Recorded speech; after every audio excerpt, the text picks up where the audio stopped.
This is Ria. Welcome to Little Stories for Tiny People. Our story today is a sweet one, and also a bit of a long one, so we're going to jump right in. It's called Mr. Turtle's Treat Truck.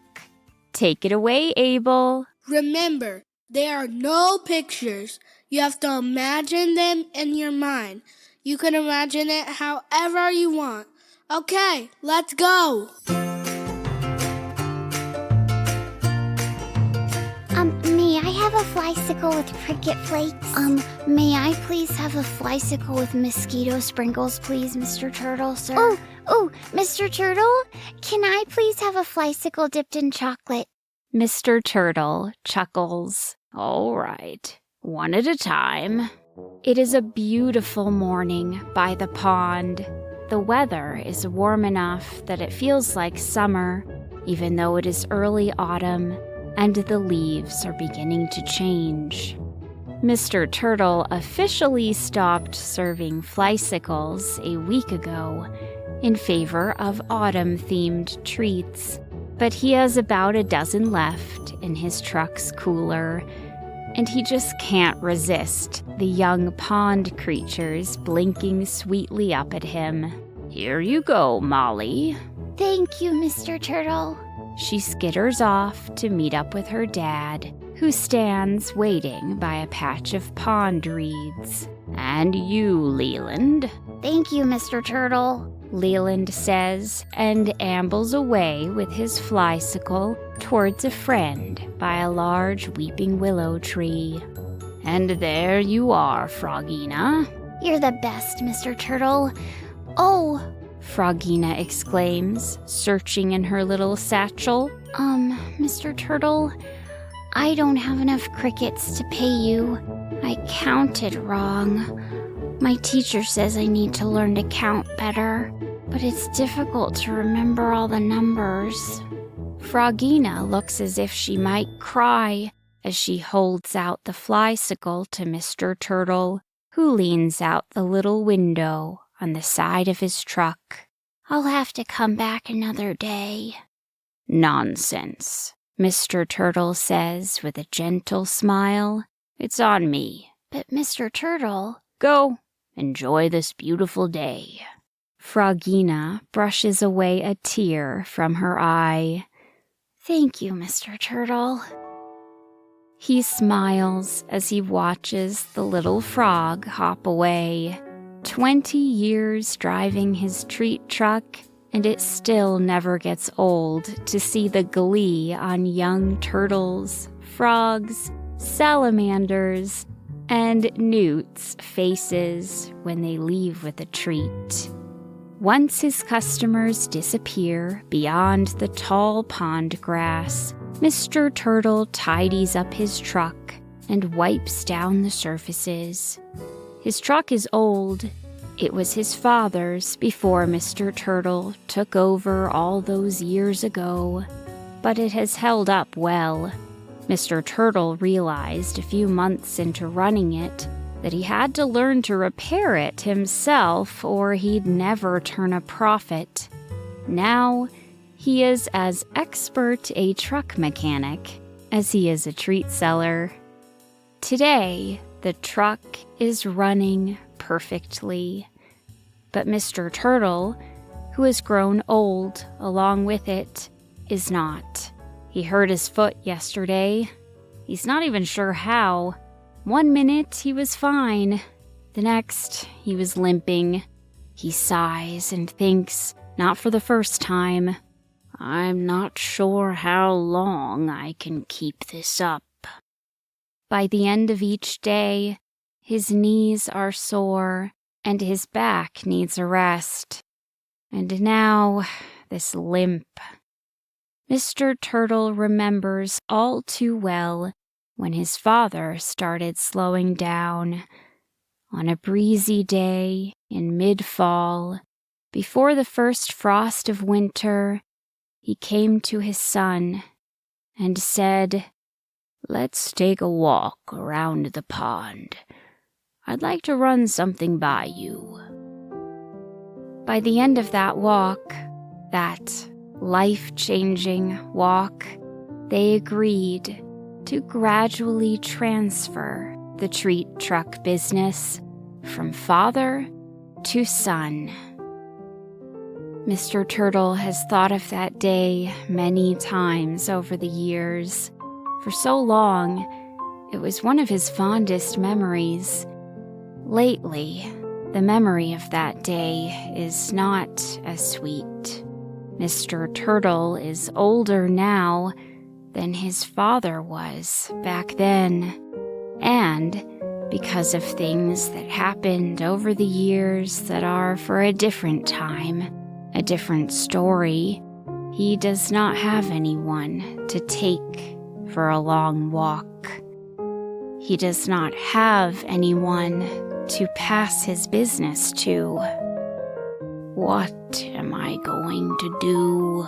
Mr. Turtle mutters to himself as he re-wipes the already clean counter inside his treat truck, and it strikes him then that he is not the only thing slowing down today.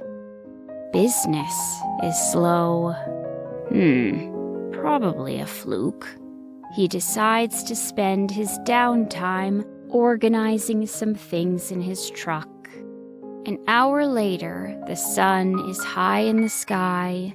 He's had a few more customers, but nowhere near the number he usually does. Mr. Turtle breathes a sigh of relief when he sees one of his regular customers, a young salamander. Her mother waves to Mr. Turtle from a little ways off as she gathers reeds in a basket. He turns on his usual music to remind the area creatures that he's nearby. Hello, Francine. Good to see you.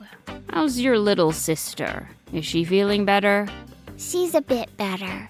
And once I bring her a treat, she'll be much better. I certainly hope so. Francine orders a lemon cricket muffin for herself and a marsh mushroom mallow cupcake for her sister. Do you have any ants to go on top? Of course. As Mr. Turtle sprinkles brown ants on the cupcake frosting, he glances around, expecting more tiny creatures to be lining up, but no one else is there. Francine, Mr. Turtle says, leaning out the little window to give her the treats. Yes, Mr. Turtle? Where are all your friends today? Francine cocks her head. She too is a turtle, a box turtle with a lovely brown and golden patterned shell. Well, Mr. Turtle, she says nervously. I think they're getting free pumpkin cricket spice cocoa. Pumpkin cricket spice cocoa, Mr. Turtle repeats. Yes, Mr. Turtle. Didn't you hear the music? Oh, great, Mr. Turtle thinks. Now my hearing's going to... But as soon as he clicks off his own truck's music, he hears it clearly, coming from around the bend of the pond. It sounds like, it sounds like a treat truck, but that can't be right. Mr. Turtle's treat truck is the only one around and has been for years. Treat trucks have territories, after all. Thank you, Mr. Turtle, Francine calls as she plods away, balancing the treats on her shell. You're welcome. Oh, and tell your mom thank you. The peace lily she gave me is still in bloom. Will do, Mr. Turtle. As he waves goodbye, his smile fades. His truck is parked near the water's edge, which laps gently against the bank of the pond. Tall reeds circling the pond dance in the breeze. The sky is clear and blue, not a cloud in sight. It does not seem like the kind of day for things to fall apart. Mr. Turtle always loves the drive to his second and final stop of the day. He has to take a bit of a winding route that goes through an archway of trees that appear to bow to one another.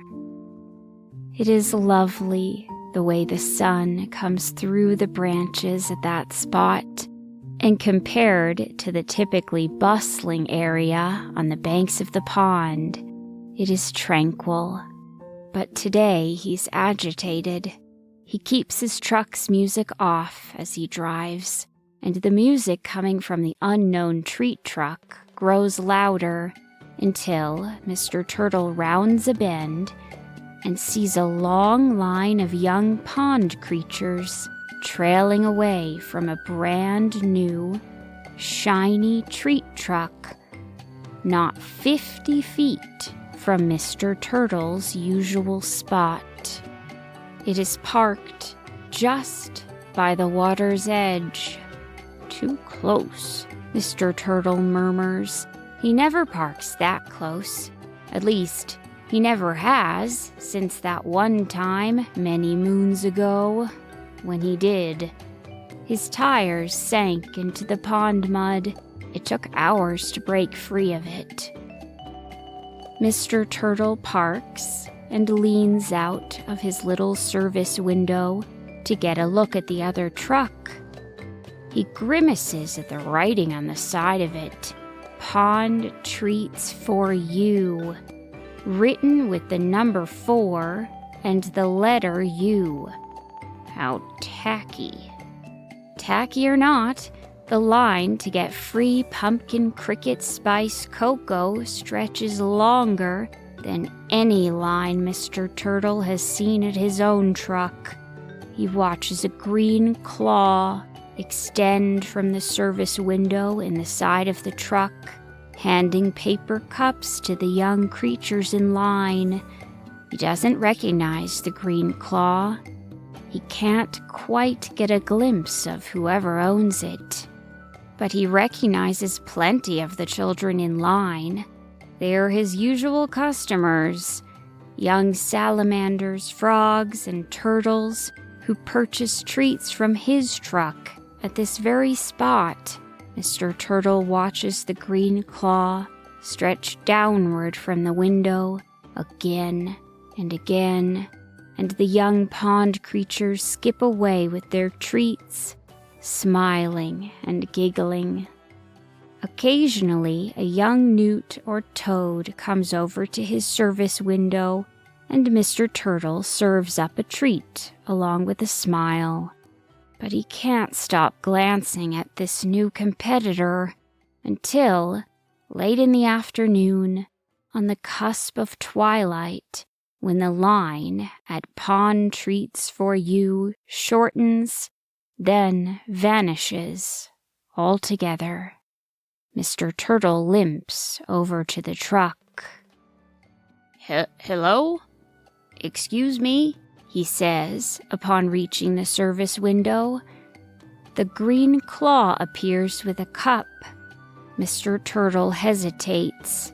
He doesn't want a free cup of pumpkin cricket spice cocoa. He wants answers to questions, like, how can you possibly afford to give away so much free cocoa? And why are you intruding on my territory? He wants his parking spot back.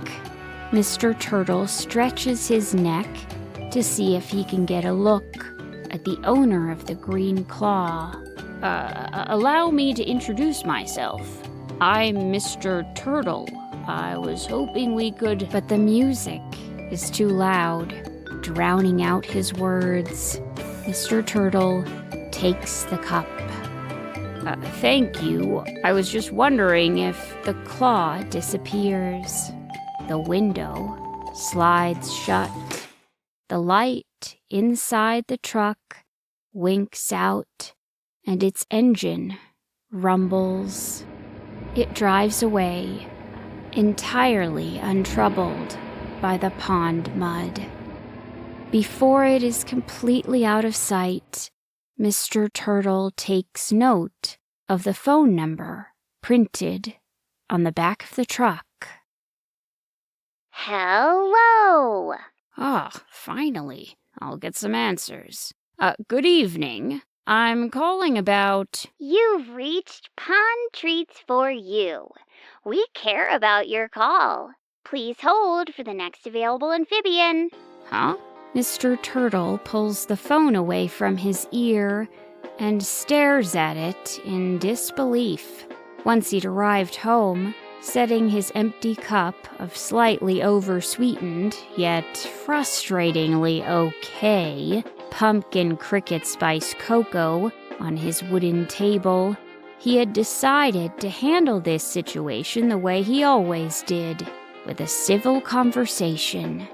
What was it his father used to say? A good faith, honest conversation can solve 90% of life's sticky wickets. All amphibians are busy at this time. Please remain on the line. We care about your call. But perhaps this wicket is stickier than most. For the next 23 minutes, Mr. Turtle keeps the phone to his ear, sweeping the floor of his little cottage and tidying up the kitchen. Finally, he hears, This is Marge from Pond Treats for You. How may I help you? Good evening, Marge. I'm calling about your truck. I think there's been a misunderstanding about... Truck number. Excuse me? I need the truck number, and I can look that up for you. The truck number... You mean you have more than one? We have 237 trucks in the southern region, 135 in the west, 73 in the east. If you provide me with the number of the truck in question, I'd be overjoyed to assist you. Mr. Turtle frowns. He'd imagined this was a matter of speaking directly to the creature attached to that green claw. What kind of operation is this? Sir. Hello, sir. Mr. Turtle slowly lowers the phone. Sir. Business picks up in the days after the new truck arrives. Once Pond Treats for You is no longer giving out free cocoa. Each morning, Mr. Turtle parks in his usual spot. Hi, Mr. Turtle. Hello. I see you got your cast off. Yep, good as new. What can I get you today? But business is not what it used to be. There's a steady trickle of young pond creatures lining up for cupcakes and hot cider and muffins, but it's still a trickle. Mr. Turtle knows where his customers have gone. He thinks of that green claw extending from the Pond Treats for You service window. Who does it belong to? Mr. Turtle never manages to get a look at anything beyond the claw. He imagines it's attached to a gigantic, ghoulish monster. His mind goes wild with possibilities. Over the following week, the leaves turn from green to burnt orange, marigold, sienna, and a rusty red. On a cool morning, when the sky is a brilliant shade of blue and gossamer clouds drift lazily over the shining sun, Mr. Turtle stares out from the little window of his truck, thinking it might be the most beautiful day he's ever seen. After lunch, he packs up and drives to his second stop. He passes under the archway of trees, but instead of the usual calm that washes over him, he gets a pit in his stomach when he sees the leaves on the bowing trees have all turned a chestnut brown. If only it were summer again. Summer when the days are long and he sells hundreds of ice-cold flycicles from morning to night. The seasons are changing too quickly. He eases his truck into his usual spot, his wheels settling into well-worn grooves. Pond Treats for You, parked nearby, has a line of about 25 young pond creatures trailing away from its window. Mr. Turtle watches as the green claw appears again and again, delivering treats, collecting payments. Francine and her little sister approach Mr. Turtle's window, and he's glad for the distraction. "Good afternoon, miladies. How may I be of service on this fine day?" The sisters giggle. Mr. Turtle waves to their mother, who smiles from her spot at the water's edge. Mr. Turtle, may I please have a cricket cookie? "Certainly. And for you?" Say, may I, like Mother told us, may I give you... No, silly. May I please have... Mr. Turtle chuckles, and as he looks down at the girls who whisper to one another, a thought comes so swiftly he can't push it away. I will miss this. He scans the area. It is a beautiful patch of land beside the pond where the grass sways and the tall trees stretch to the sky, their leaves aflame with autumn colors. It is lovely, and it is also empty. There is no line in front of his truck. There are no potential customers milling about. And so he sees that his unbidden thought is true. Because this, his long-running business, his life's work, is not going to last. Mr. Turtle? Excuse me, Mr. Turtle? Francine's darling little sister, he can't remember her name, blinks up at him with big eyes. "I'm sorry. My mind wandered for a moment." Why 3 crickets, Mr. Turtle? "Why 3? Pond Treats for You charges 2 crickets, is what she means, Mr. Turtle. Francine says helpfully. Mr. Turtle's stomach does a flip. 2 crickets. 2 crickets instead of 3. How can I compete with that? 2 crickets today, then," Mr. Turtle says with a sad smile. "Just 2 crickets." The young salamanders head off with their treats, laughing and chatting happily. Bye, Mr. Turtle. Thank you, Mr. Turtle. He rests his feet on the ledge of his little service window and looks out at the pond. The water is still and silent. Yes, he thinks, with a lump in his throat, I will miss this. After sunset, the moon emerges, a lovely, waxing 3/4 moon. Mr. Turtle turns off his music and leaves his truck. He wanders down to the pond's edge and finds a flat rock on which to sit.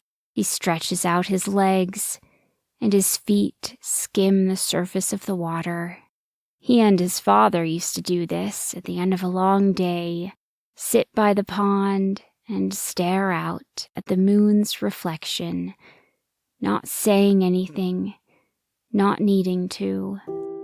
A breeze sweeps through, rippling the water, making the pond grass dance, and Mr. Turtle hears his father's words clearly in his mind.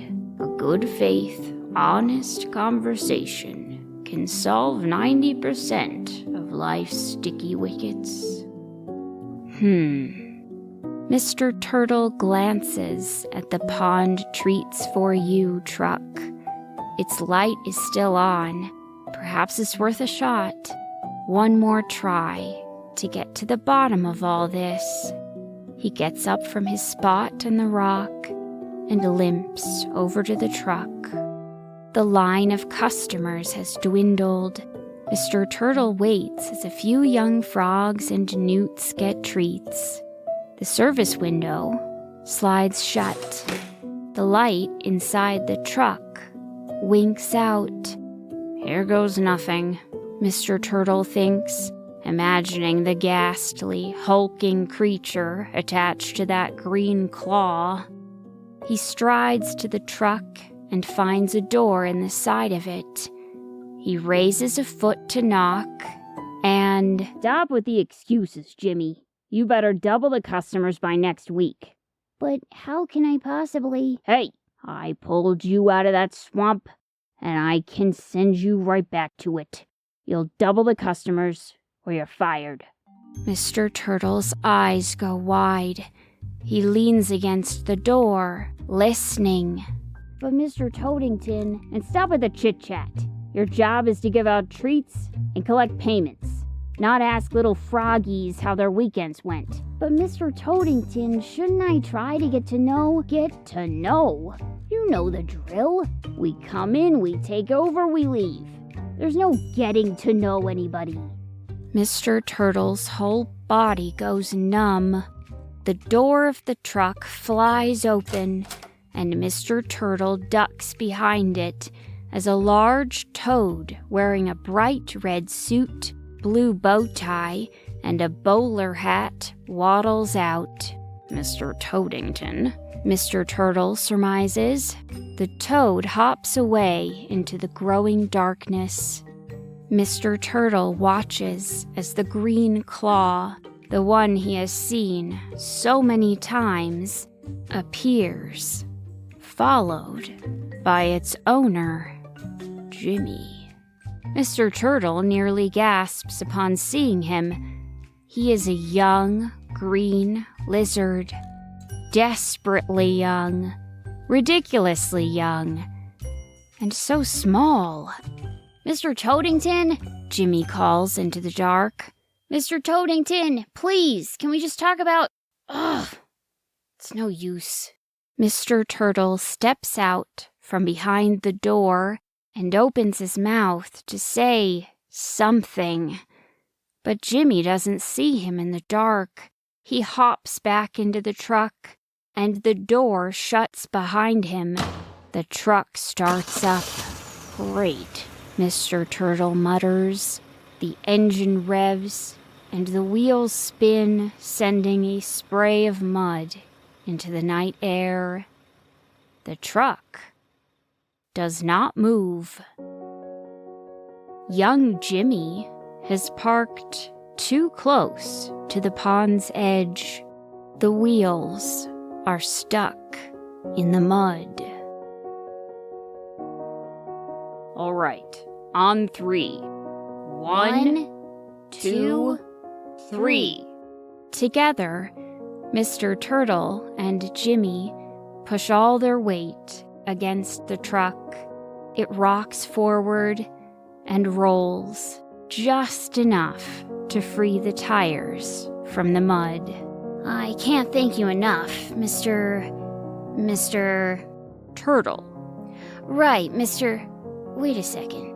You run Mr. Turtle's treat truck, don't you? Over the next hour, the two reptiles sit by the pond, under the moonlight, sipping steaming hot marsh cider from Mr. Turtle's truck. Jimmy learns about Mr. Turtle's 20 years of working at the pond. Mr. Turtle learns Jimmy has worked for Mr. Toadington and Pond Treats for You for 2 years and has daydreamed of quitting since the very first afternoon. I just want to run an honest business, you know? I do. I know exactly what you mean, Jimmy.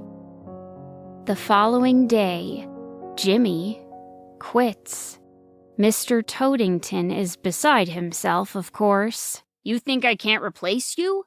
I can replace you in no time. That turns out to be easier said than done. You see, Mr. Toadington never appreciated Jimmy's unusually strong work ethic. It turns out he's a rare lizard, indeed. His first replacement lasts 3 days in the truck. The next lasts 5. After a little over a week, the Pond Treats for You truck drives away for good. Jimmy goes to work for Mr. Turtle, who needs the help after his usual customers come back. Mr. Turtle teaches Jimmy everything he knows about running the business, from ordering inventory to accounting to maintaining the truck itself. Jimmy, for his part, proves himself to be a worthy apprentice. Business is better than ever. And on a warm day in mid-spring, during the afternoon lull, Mr. Turtle wipes down the counter, turns to Jimmy, and says, "Let's take a walk around the pond. I'd like to run something by you." Sure thing, Mr. Turtle. Jimmy puts a sign on the service window that says, "Out for lunch," and the 2 treat sellers head out for a walk. Who knows? It might even be a life-changing walk.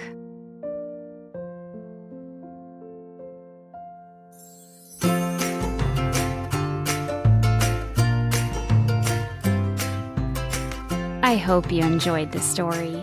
Little Stories for Tiny People is written, performed, and produced by me, Rhea Pector. My in-house tech director, Peter Kay, runs my website and puts my stories on the internet for all of you to enjoy. Thank you to my Little Stories premium subscribers who are making it possible for me to keep doing this. If you'd like to get more of the stories you love, access to Little Stories for Sleep, an exclusive bedtime podcast, and ad-free listening, visit littlestoriespremium.com to join or to gift a subscription.